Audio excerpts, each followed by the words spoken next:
المنعوت بصفات الجلال والجمال أحمده سبحانه وتعالى وأشكره ومن مساوي عملي أستغفره سبحانه لا أحصي ثناء عليه هو كما أثنى على نفسه وأشهد أن لا إله إلا الله وحده لا شريك له الكبير المتعال وأشهد أن سيدنا وعظيمنا وحبيبنا وإمامنا محمدا عبده ورسوله سيد الرجال صلوات ربي وسلامه عليه وعلى جميع الصحب والآل والتابعين ومن تبعهم بإحسان إلى يوم المآل.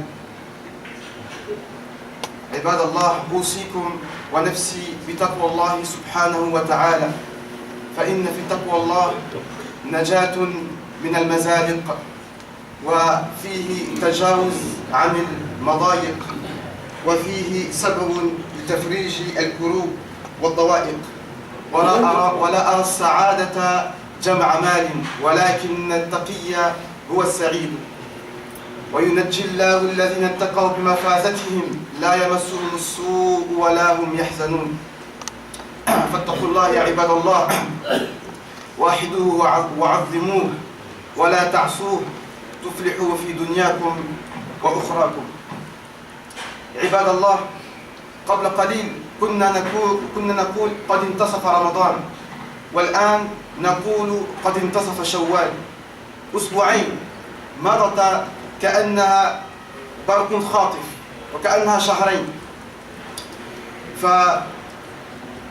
وإن كان رمضان قد انقضى وولى، فإن رب الشهور كلها هو الله عز وجل ورب الشهور كلها.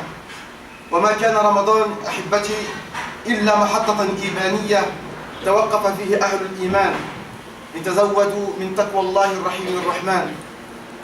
إنها كانت محطة إيمانية تزود فيه المتزودون وتقوتت فيه القلوب واستراحت فيه الأرواح حتى تواصل طريقها إلى الله سبحانه وتعالى. Donc je disais mes frères, aujourd'hui, il y a peu de temps, on disait nous sommes à la moitié du Ramadan. Et maintenant nous disons nous sommes à la moitié du mois de Shawwal. Ça fait exactement 2 semaines que le mois du Ramadan est passé, mais on dirait que ça fait 2 mois. 2 semaines qui sont passées comme un éclair. Mais il faut qu'on sache que le Ramadan n'était qu'une station du Iman, un moment à passer, que les gens du Iman ont passé pour se reposer. Les âmes se sont reposées, les cœurs se sont fortifiés pour continuer leur chemin vers Allah subhanahu wa ta'ala. يواصل طريقها إلى الله سبحانه وتعالى. وما فرض الله علينا صيام رمضان إلا لنتقيه في كل وقت وحين. هذه هي الثمرة التي كان ينبغي أن نخرج بها بعد رمضان من أجل أن نتقيه. Et Allah Azza wa Jal nous a imposé le jeûne du Ramadan que pour une seule raison, pour qu'on le craigne à chaque moment et toute l'année. بقية العام. ولكن إذا كان هذه ثمرة رمضان فنريد أن نعرف النجيب فينا هو الذي لم يصب في الامتحان فأصبح من عباد الرحمن.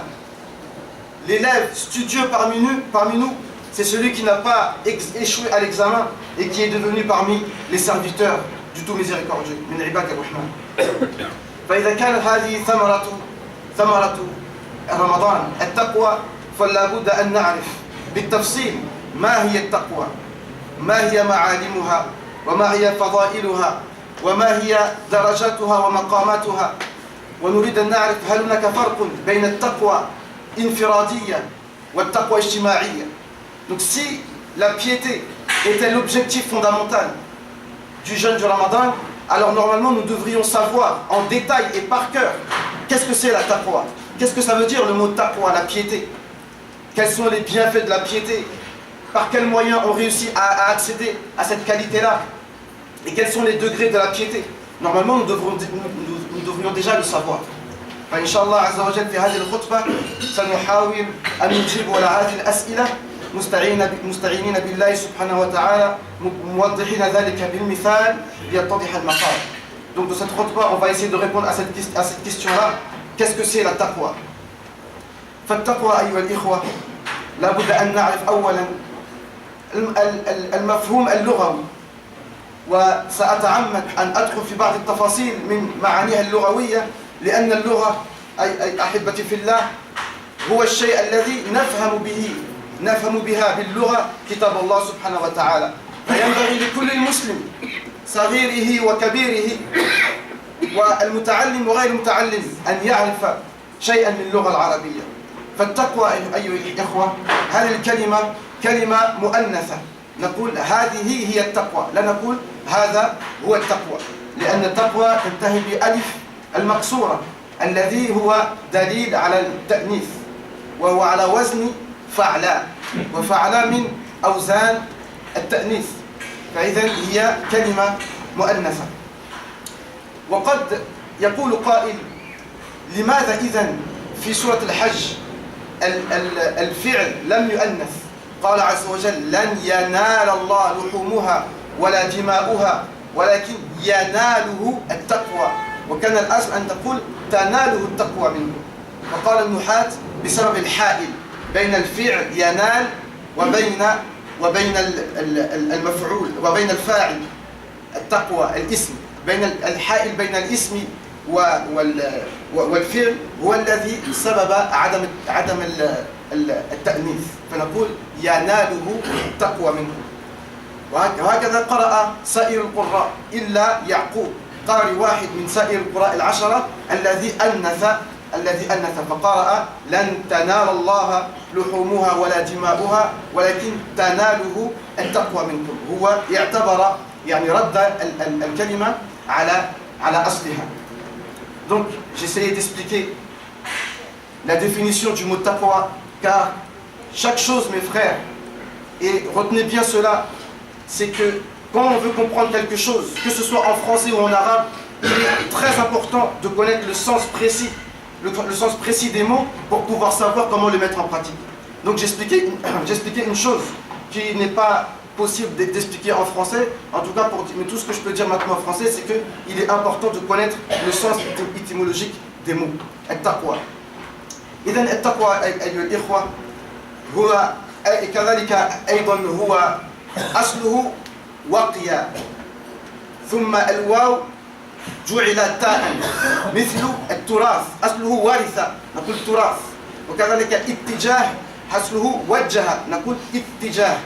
إذن بعد وقي أصبح تقيا، وبعد ذلك الياء جعل واوا، إذن أصبح تقوى بعد تقيا. مثله مثل فتوى أصله فتيا.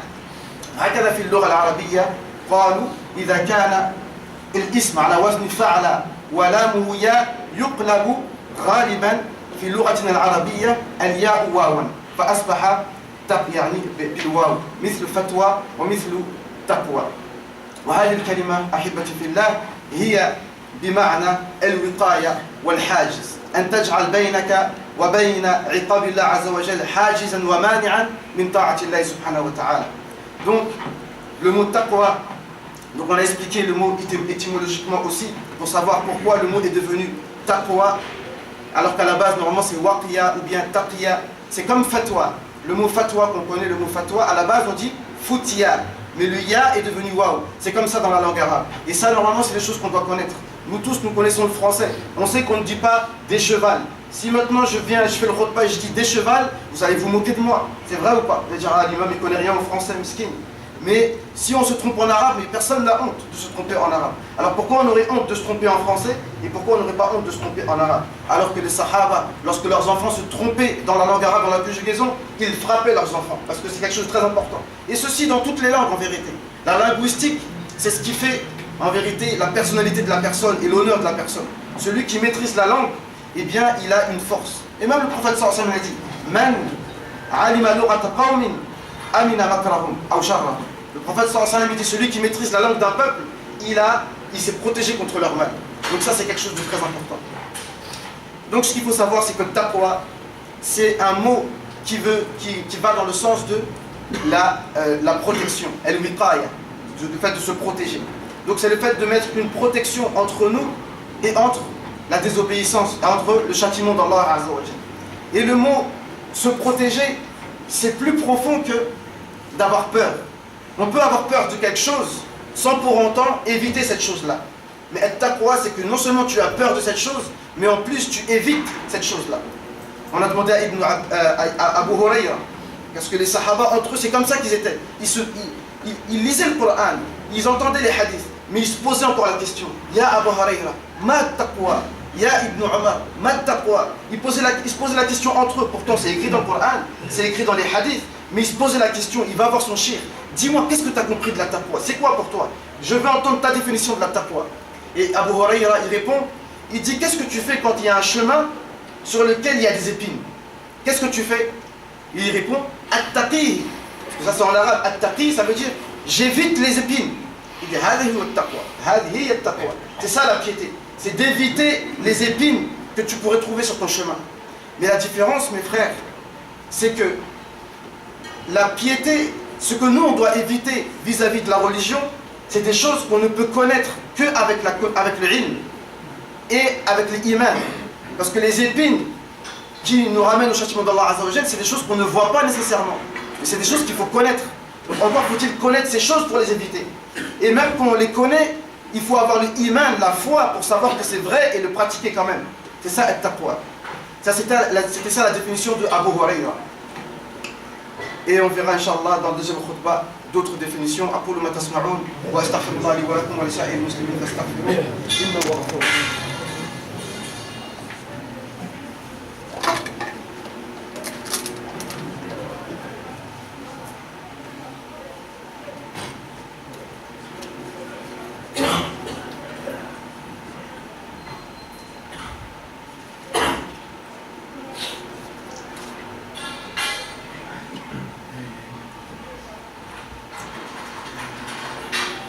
الحمد لله وكفى والصلاة والسلام على عباده الذين اصطفى أما بعد.